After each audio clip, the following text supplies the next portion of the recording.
Hello, guys. Hello, hello. And you're looking at Abby and her new bouncy. But we are here today. We're going to do things a little different today, guys. Excuse me. I usually hold her and read, but that's so far for me to do. So we're going to try something different.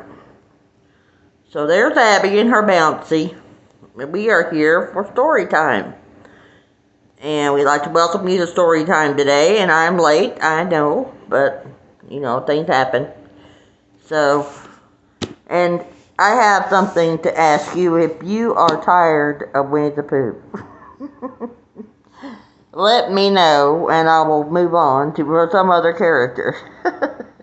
But you all know that he's my favorite, so, yeah. Anyway, we're going to read Winnie the Pooh 5-minute stories. So, I'll let y'all look at Abby while we start reading this story for the second time. Okay, the first story in my book is called Be Patient, Pooh. So here we go. One morning, Winnie the Pooh woke up thinking about cake, presents, and balloons. It's not every day that that a bear wakes up thinking of those things. But this day was Pooh's birthday. And his friends were throwing him a party. A birthday party for me? Pooh thought excitedly. I can't wait.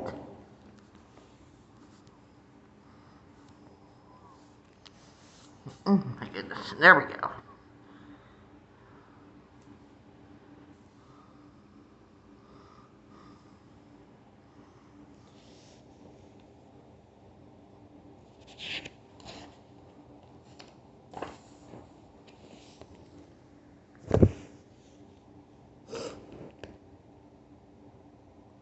He leaped out of bed and looked at his clock. Is it time for my birthday party yet? He asked. The clock's little hand pointed at the 8 and the big hand pointed at the 12. Breakfast time, thought Pooh. They always have a good time.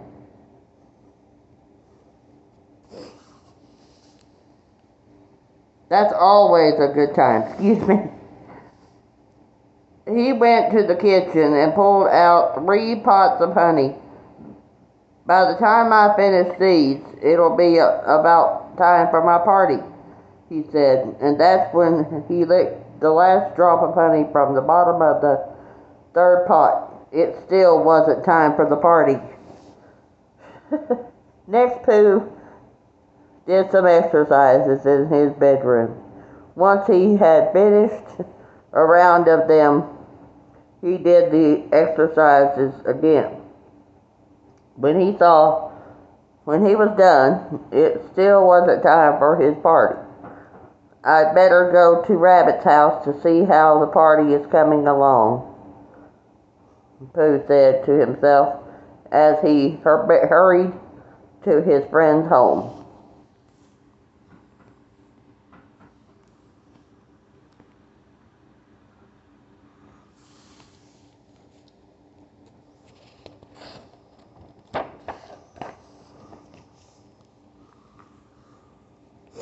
When Pooh arrived at Rabbit's, he knocked loudly on his friend's door.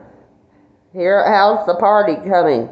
Pooh asked. Everything's fine, Rabbit said as he opened the door. The party will be ready at dinner time. Can I see my cake? Pooh asked. He tried to look around Rabbit. Not yet, Rabbit said, blocking the Pooh's view. You have to wait until dinner time. Pooh sighed. It wasn't anywhere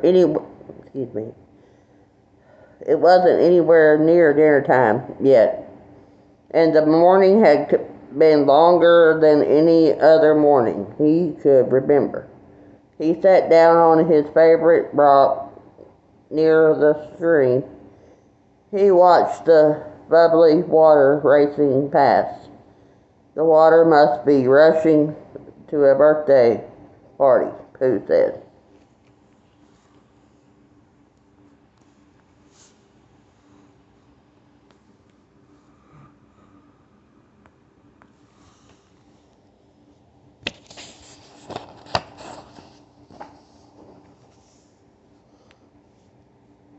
Maybe having a little company would help pass the time, thought Pooh. He knocked at Piglet's door, and he could hear the sound of paper rustling inside. "Are you wrapping my present, Piglet?" Pooh asked. "Don't come in yet," Piglet cried.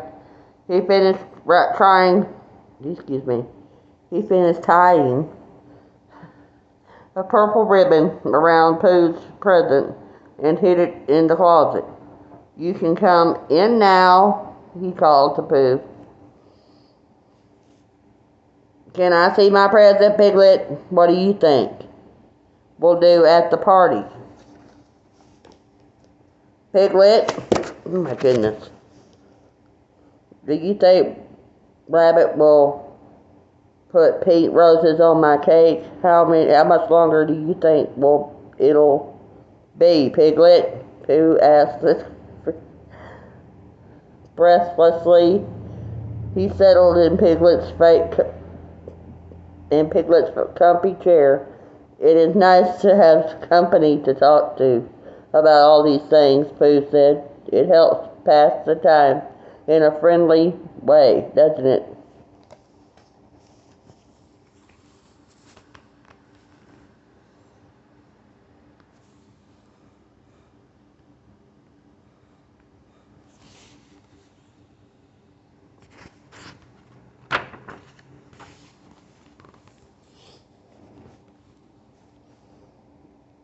Piglet was trying to decide which question to answer first when Tigger and Roo knocked at the door. "Lunchtime!" Tigger cried as he and Roo bounced in. Piglet looked at his clock. The big hand and the little hand were both pointing to 12. "Lunchtime," said Pooh thoughtfully. "That's a lot closer to dinner time than breakfast time, isn't it?" "It's right now," Tigger said impatiently. "Lunchtime is one of my favorite times of the day," said Pooh. He helped Piglet, Tigger, and Roo set the table. As Pooh licked his last pot of honey clean, he sighed happily. "This is almost like a party right now."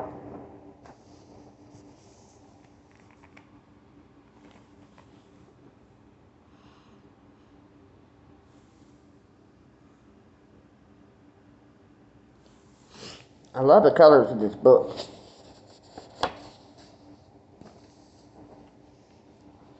Ooh, but it's so big it's hard to hold. Okay. Oh my goodness. "Oh no," said Tigger. "A party has streamers and noisemakers and fancy hats and ice cream." And Pooh thought about streamers and noisemakers and fancy hats and ice cream and cake and presents and balloons. "Is it almost time for the party?" he asked. "Oh, dear, I hope not," Piglet said. "I promised to help Rabbit don't decorate."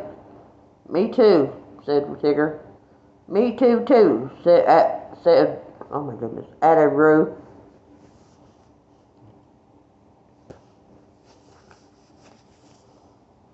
Piglet, Tigger, and Roo hurried off to Rabbit's house.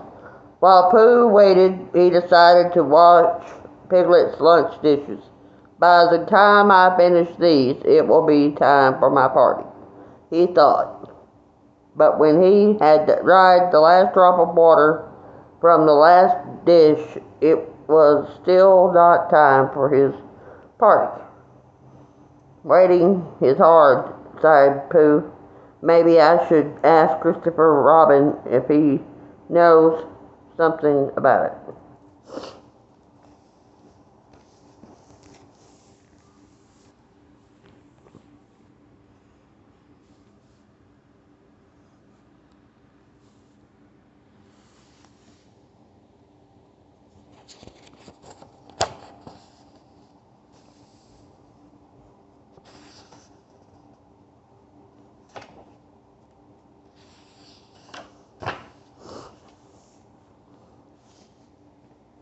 When Pooh arrived at Christopher Robin's house, he asked his friend his question. Why does it take so long for it to be time for a party? It just seems long, Pooh, Christopher Robin said. When you have to wait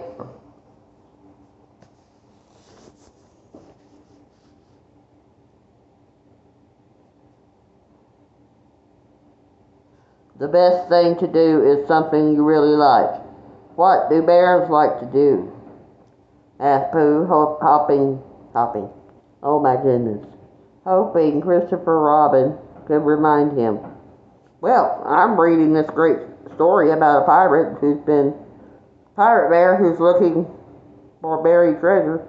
Christopher Robin said, would you like me to read it to you? Yes, please, Pooh said happily. The two friends snuggled together under a shady tree, and Christopher Robin began to read. Pooh forgot all about all about cake, presents, and balloons. He closed his eyes and saw tall ships, rolling waves, and buried treasure. They were almost to the end when Christopher Robin checked his watch. The little hand pointed at the 5 and the big hand pointed at a 12. Dinner time, he said to Pooh.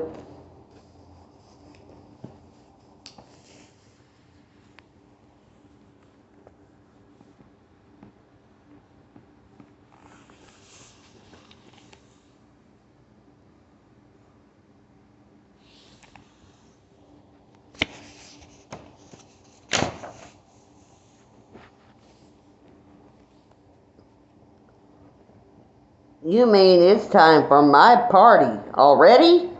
Pooh cried. Christopher Robin took Pooh's present from the hiding place and headed toward Rabbit's house. Come on, Pooh, he called.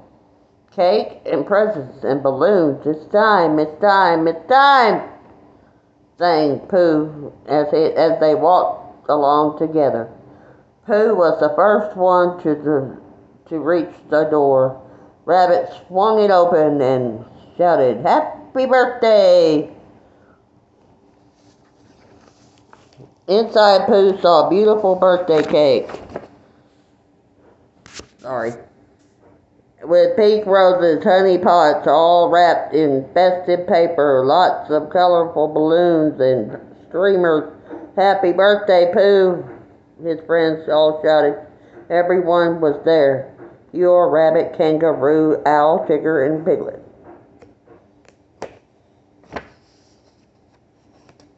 And Christopher Robin. Nope, I didn't show y'all that picture. I'm slacking, Abby Grace.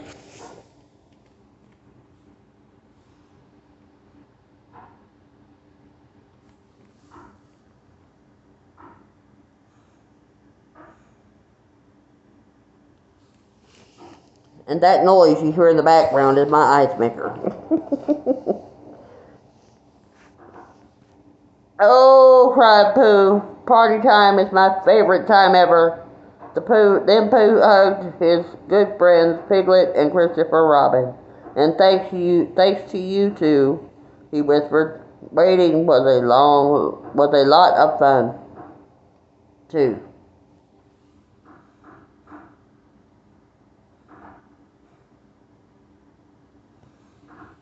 And that was the end of the first story in Pooh's 5-Minute Stories.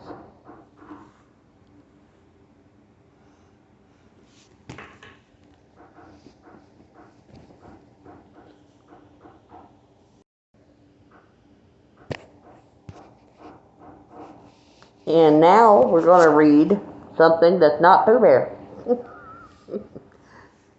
The 101 Dalmatians. It is Disney, but it's not Pooh Bear.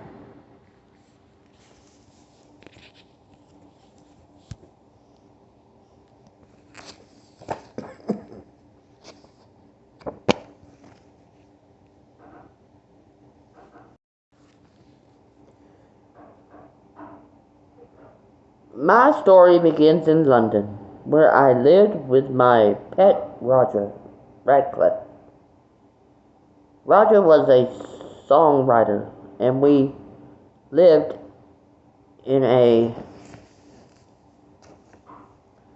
bachelor apartment near Regent's Park. My name is Pongo, and I'm the one with the spots looking out the window. Funny. There's Roger. And there's Pongo. And there's Abby.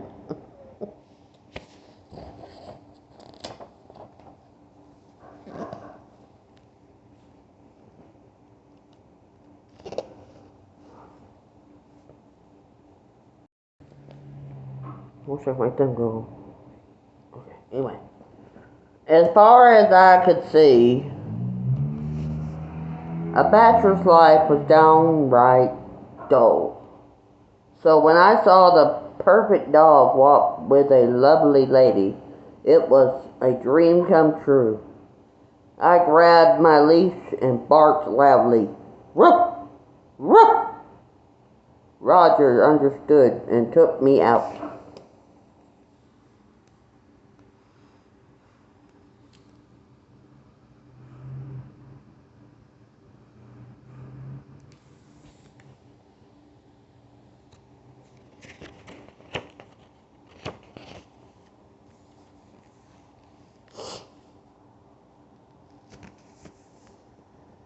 As I pulled Roger along, he asked me, Pongo, old boy, what's the hurry?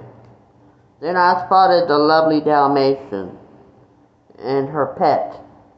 I slowed down as he walked by, hoping we'd catch their eye.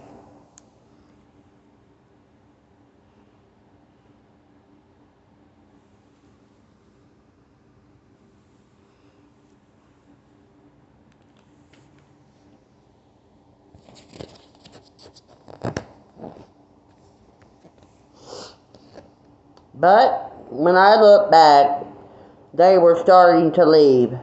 Thinking fast, I wrapped up Roger and the lovely lady in my leash.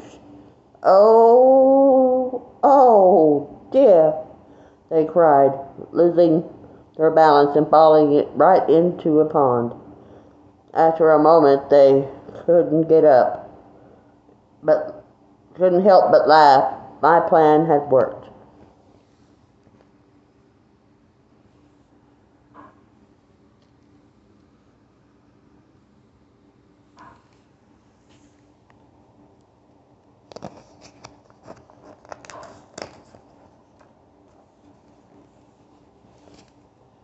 Not long after that, Anita and Roger were married, and I took Purdy to be my bride. Pongo and Purdy.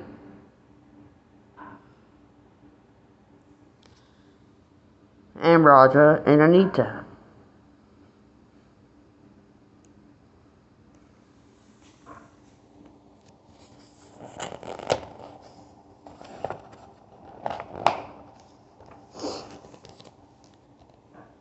For the first 6 months, we lived in a small house near the park.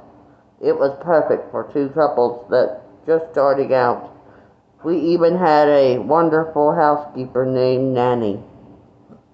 I thought we couldn't be any happier.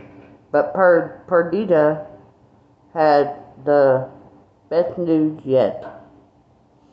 Oh, Pongo, we're going to have puppies, she announced happily one day.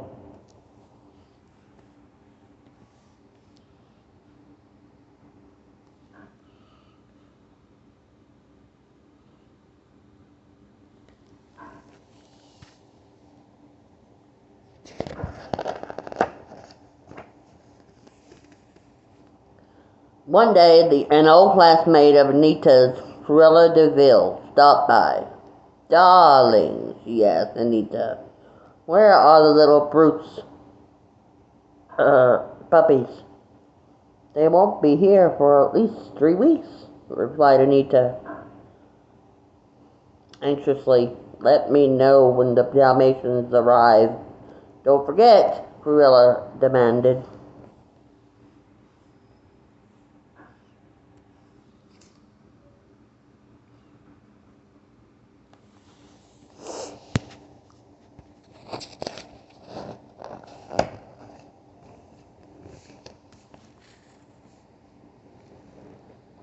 On a stormy night 3 weeks later, Nanny cheered.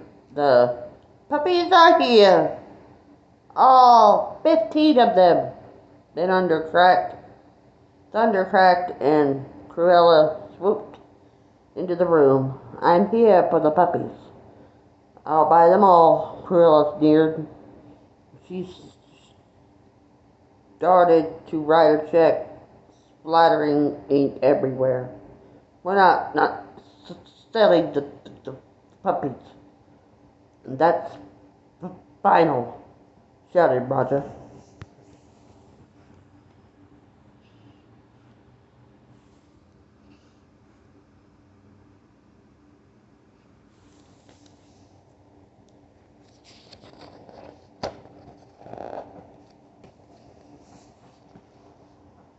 Cruella stormed out. Purdy, don't worry. We're keeping the puppies. I whispered every last one of them. Perdita sighed happily, and we went to sleep.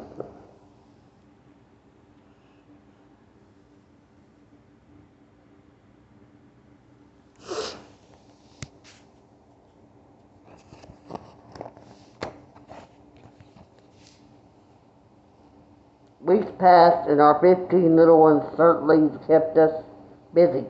One of the things the puppies liked best was watching the adventures of Thunderbolt, the dog, on television.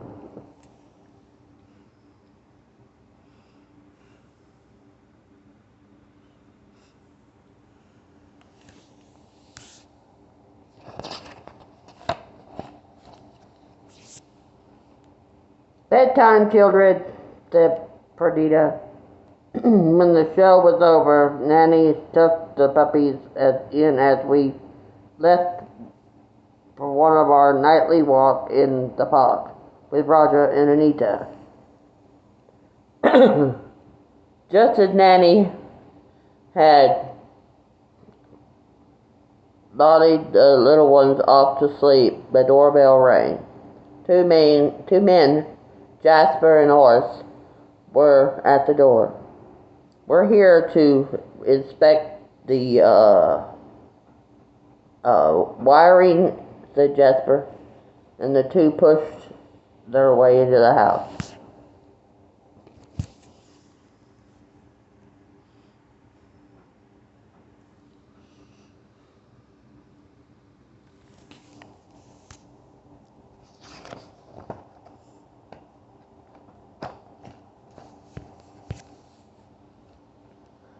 You're not coming in here, shouted Nanny. Called the police. But before she could do anything, they locked her in her room. When Nanny finally escaped, she made a terrible discovery. The puppy's basket was empty.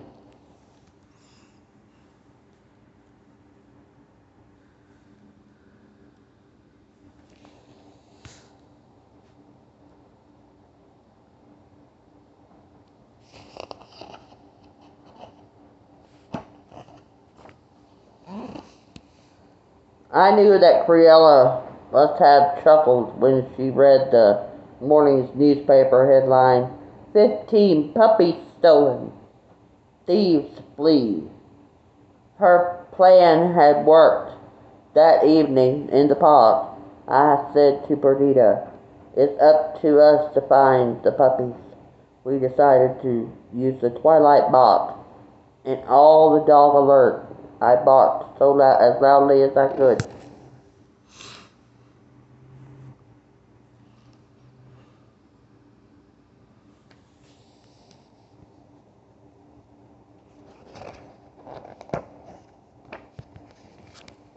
The news traveled quickly out to the country where a bloodhound named Towser heard the shocking story. Woof! Woof! He barked, trying to reach the colonel, an English sheepdog that lived nearby. Towser's message reached the colonel and his friends. Then Sergeant Tibbs, the cat, said, I heard puppies barking at the old DeVille place 2 nights ago.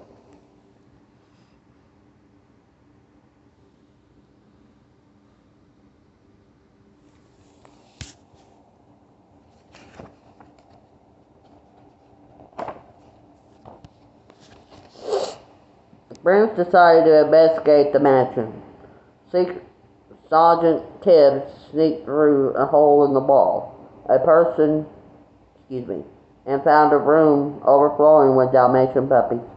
15 missing puppies were there, but they weren't alone. Jasper and Horace had brought a total of 99 puppies to the house.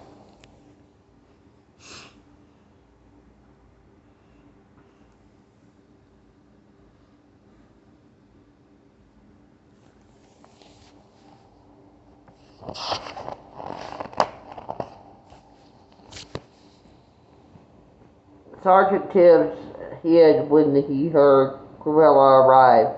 She screamed at Jasper and Horace. I don't care how you kill the little spotted brutes. I want my coats tonight. Then she stormed out to her car and sped away.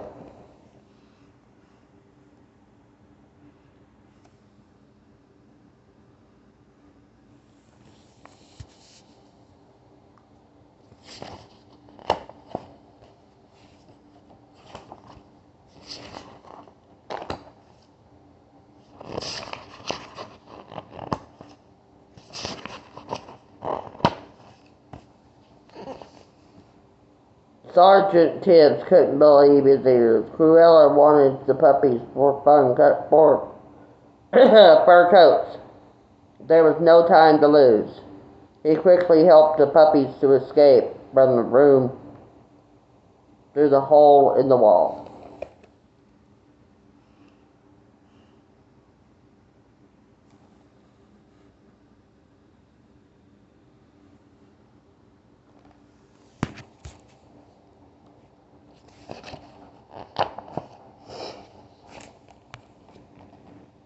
Suddenly Horace and Jasper noticed that the puppies were missing. Follow me, cried Sergeant Tibbs, hiding the pups beneath the staircase. Horace and Jasper ran after them, calling, Here, puppies! Here, puppies!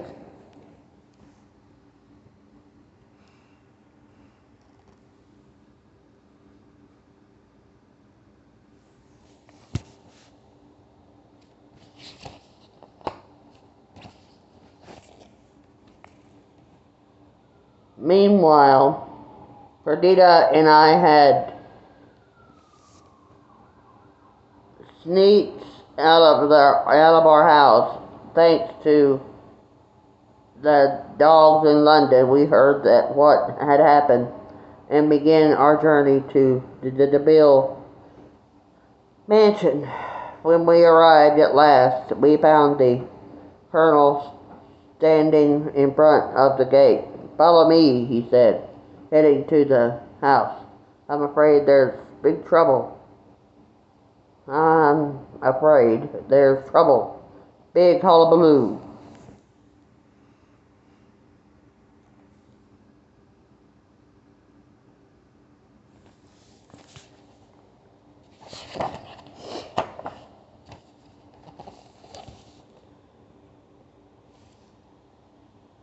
Through the window, we saw that Horace and Jasper had cornered the puppy.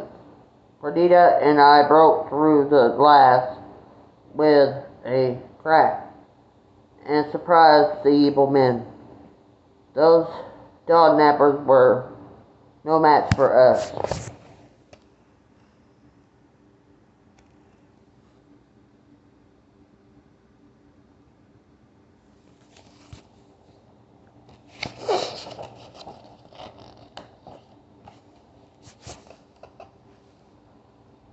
In the barn, we counted up all the puppies. They were, excuse me, I missed the whole page, guys, my bad.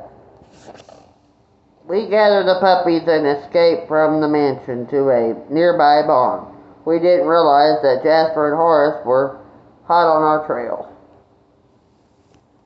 In the barn, we counted up all the puppies. There were 99. Without hesitating, I said, "We'll take them all home with us. Every last one of them."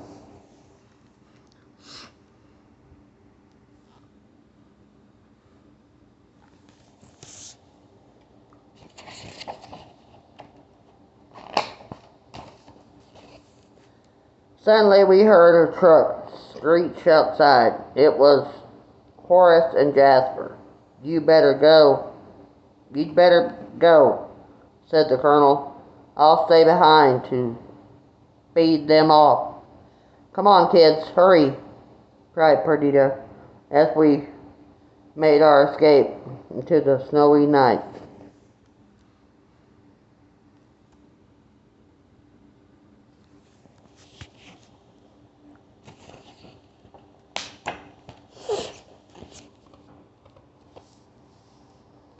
The thieves from the colonel, the ski,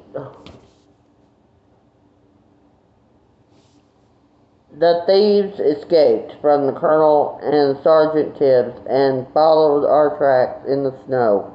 Sliding across the icy creek, we hid beneath a bridge. Finally, they drove off. Our long journey continued. Just when we thought we couldn't take another step, we ran into a helpful colleague. "We have shelter for you at a dairy barn across the road," he said.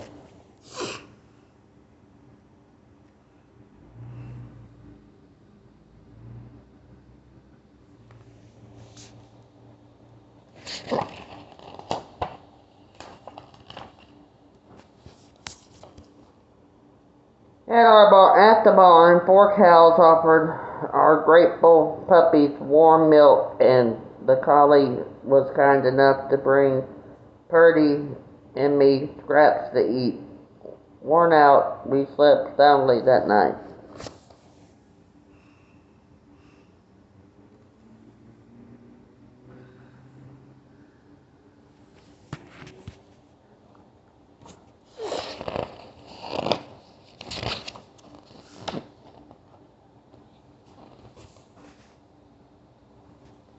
In the morning, we rounded up our puppies and headed for Dinsburg, where a Labrador was waiting to help us. As we ducked beneath a fence and crossed a road, I heard a car horn honking in the distance. "Hurry, kids, hurry," I said, shooting them along.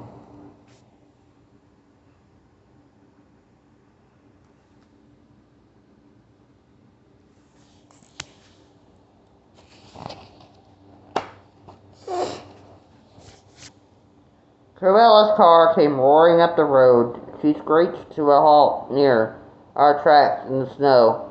Jasper and Horace pulled up next to her in their truck. "The tracks were heading for the village," Cruella cried. "I'll take the main road. Check the side roads."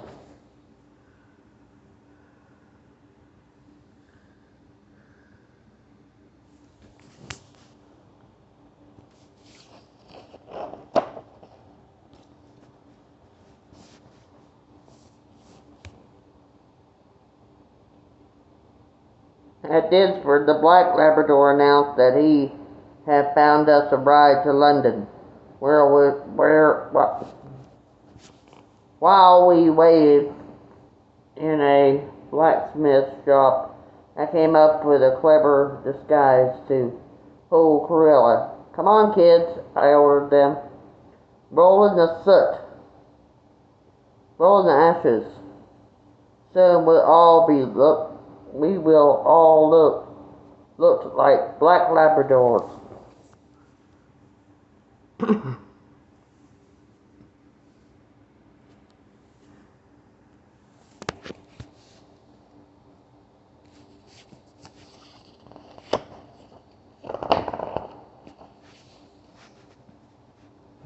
When our ride was ready, we began leading the disguised puppies out to the truck. Cruella and her henchmen didn't even glance our way.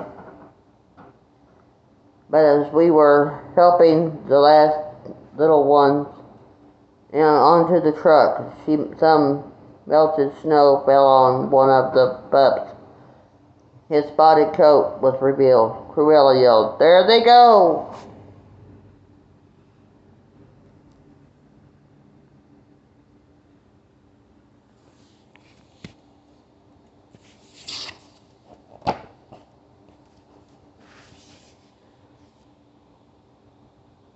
Our truck sped off, and Cruella raced after us, smashing into us at every turn. She was trying to force us off the cliff. Then Horace and Jasper's truck came speeding toward us from the other direction. Our driver quickly swerved out of the way, and Cruella's car crashed into Horace and Jasper's truck. The three villains tumbled down the cliff and onto a snowbank.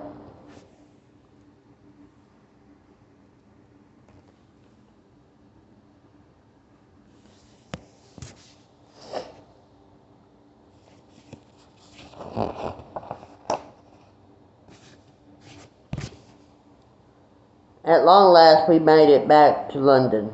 Roger and Anita hugged and cleaned us as we walked through the door. We were all so happy to be together again.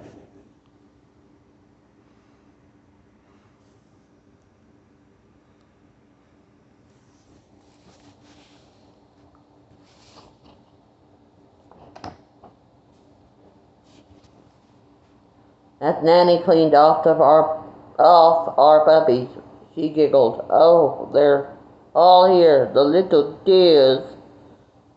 That was when she noticed there were many, many more of us. "Look," Nanny cried joyously. "There are a whole lot more puppies." Yes, indeed, there were.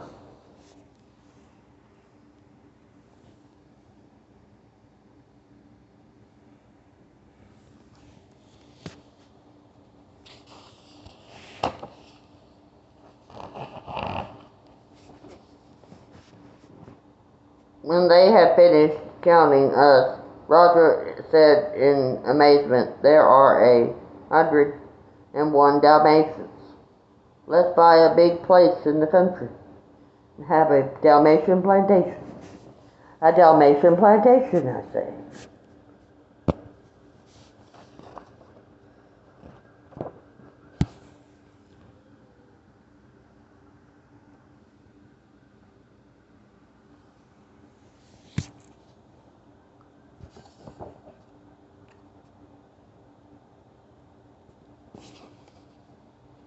And that was the end of 101 Dalmatians.